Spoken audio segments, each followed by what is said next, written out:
Un stéréotype est une opinion toute faite réduisant les particularités. Genre, rôles et stéréotypes, comportements féminins attendus pour les femmes et comportements masculins attendus pour les hommes.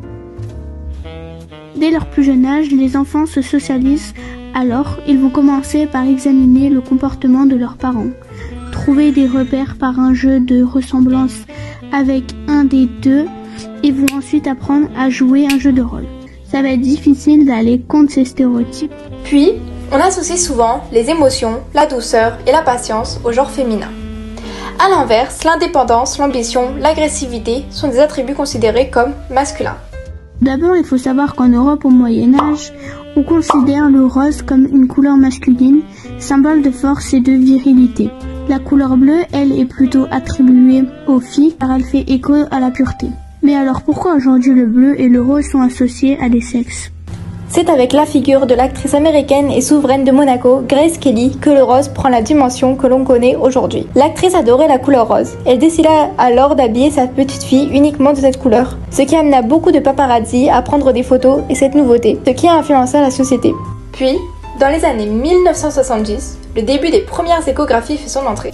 Il est maintenant possible de connaître le sexe de son enfant et ainsi de préparer son arrivée en fonction. Alors, avec l'arrivée en 1980 de la fabrication industrielle de vêtements et de jouets, les grandes marques de mode s'emparent du code couleur, rose pour les filles et bleu pour les garçons.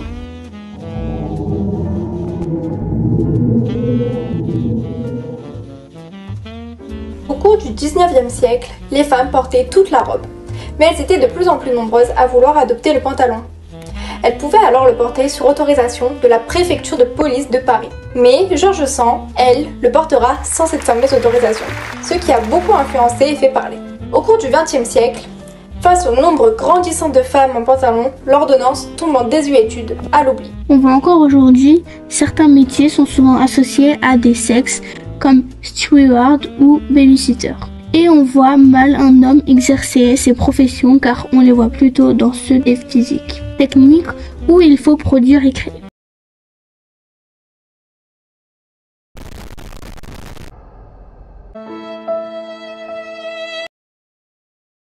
Nous savons qu'il y a beaucoup d'inégalités salariales en France.